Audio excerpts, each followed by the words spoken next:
Today I'm going to be learning more about Nova Scotia, and this in particular is called, why is it called Nova Scotia?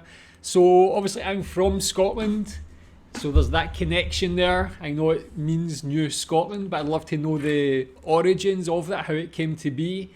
I've seen a lot of Nova Scotia from the videos I watched. It looks like a stunning, unique place. I would love to visit it. The people look great. Looks like does have a lot of great food there as well.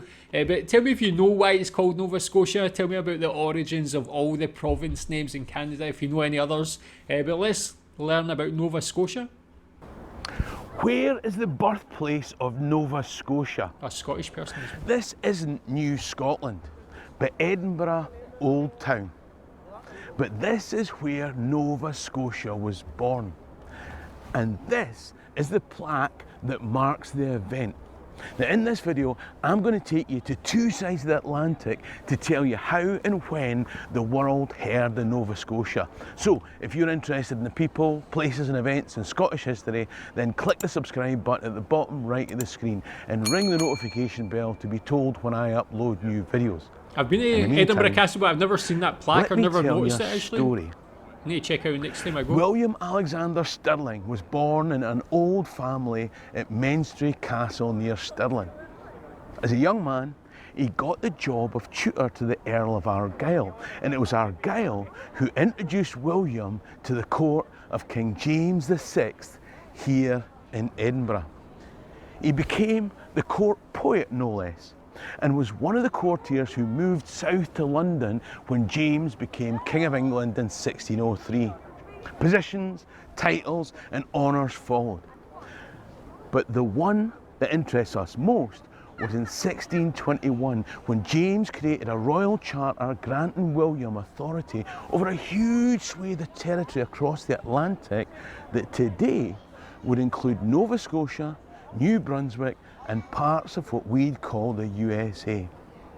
The idea was that this huge territory would be subdivided into baronetcies and James would be able to raise a big bag of cash by selling them to anyone that wanted to go and colonise. In 1625, a ceremony of Sassin was held here in front of Edinburgh Castle. This ancient ceremony was where transfer of land was signified by the handing over of a clod of land and some stones to show the change in ownership.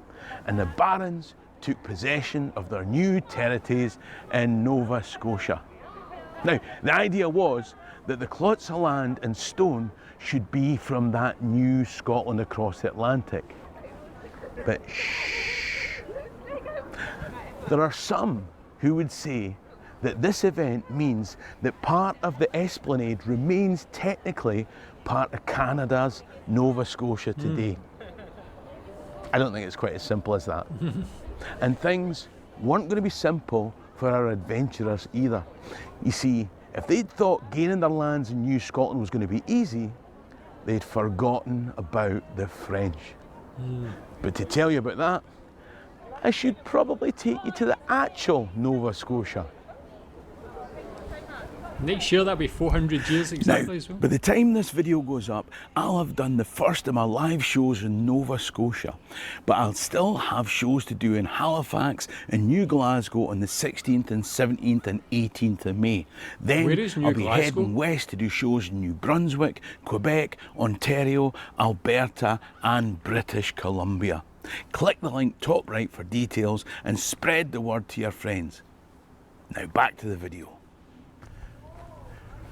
Welcome to Nova Scotia. Now, before Europeans came, the lands that we call Nova Scotia were occupied by Micmac people. But by the second half of the 16th century, there were European ships coming here and fishing the great shoals off the Atlantic coast out there. Now, as night follows day, settlements followed fishing boats, and folks were tempted to have a wee peek up the St. Lawrence River. In 1605, French colonists set up the first permanent European settlement. And it was in this place that's now a replica. And you only have to see why if you look out to see how beautiful this spot is. They called it Port Royal. The whole region had gained the name Acadia, and this would be New France. From here, an explorer called Samuel de Champlain, whose bust you'll see in a memorial over there, would go on to found Quebec a few years later. But the first French capital was here in Acadian Port Royal. Of course, this isn't Les Tours Historiques de la France. It's Scotland History Tours. Remember the guy, William Alexander in Menstrie? The handing over the earth and the stone at Edinburgh Castle and all that stuff? Well, French interlopers on lands he'd planned to colonise was no barrier to him. And Micmac natives, you're having a laugh. I say no barrier to him. In truth, he was getting on a bit, and far too busy to be crossing oceans to do a bit of colonising himself. He was Secretary of State for Scotland after all. So he sent his son, William Alexander the Younger, to claim this territory for Scotland under an English king, who was actually Scottish, but he'd moved into London for work. Commuting's a bugger when you're in the king business. It is. Now, we are heading across that estuary. I think this is like fascinating. I love the way he presents as well, so engaging, so much charisma. Yeah, but again, like really just to see like how Scottish people set foot on this land so many hundreds of years ago, and how that was an important part of this region's history in Canada. I love it, man. That connection is brilliant.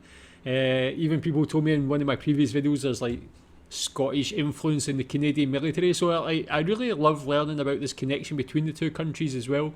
Tell me what you think about this so far. As I said, 400 years next year, that would be when that ceremony took place. A lot of history. William Alexander the Younger sailed west and in 1629 founded Charles Fort here, further upstream and across the estuary from where the French had established Port Royal. There may be trouble ahead. His partner in the expedition, Lord Ochiltree, went to start a settlement at a place that we call Baleine, further west in what we now call Cape Breton, but what the French called Ile Royale. Now, Baleine is about as close as you can get to Scotland and still be in this continent. On the 1st of July, 1629, Ochiltree and 70 Scots landed there armed to the teeth, captured a Portuguese ship on what was one of our bays, and built a fort. It was to be a military post to assert the claims of the colonists and the new King Charles I. Nova Scotia had begun. Nova Scotia was meant to be much bigger than it is today. In fact, in those days, it took in Prince Edward Island, New Brunswick, and part of Maine in the US. Now, I don't need to tell you that the French weren't about to take this sitting down. There were a number of conflicts and skirmishes between the Scots and the French over that short time when the Scots controlled the colony.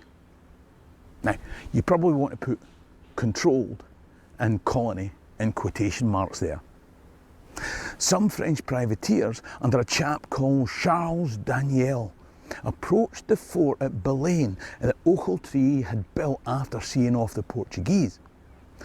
On his approach, he signalled that his intentions were peaceful and honourable, until he got close to shore, and then he started pounding the fort with a barrage of cannon fire, followed by an assault by a landing French and native troops. Sacre bleu, qu'est-ce que c'est? Mon Dieu, et voulez-vous coucher avec moi?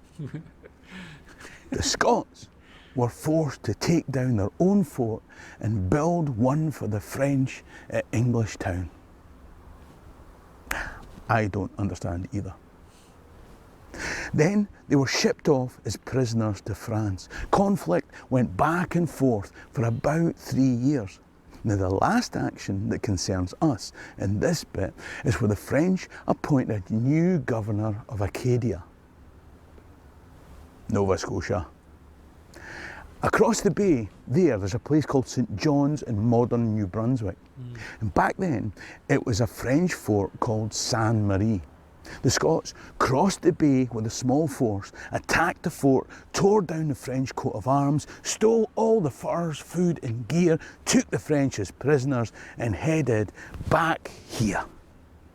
This turned out to be the last of these skirmishes between Scots and French because Charles I signed a treaty of Saint-Germain-en-Laye with the French, giving the Canadian territories back to them. Of course, you know that didn't last long. But it was the end of the Scottish influence for a while. The French built a new Port Royal here on the site of what the Scots called Charles Fort. 20 years later, in 1654, Acadia was conquered by English forces from Boston. In 1667, the Treaty of Breda handed it back to the French. Apparently, there were 6 colonial wars in Nova Scotia over a 75-year period. French and Indian Wars, King William's War, Queen Anne's War, Father Rail's War, Father Le Lut's War, Acadians, Micmacs, Maliseet.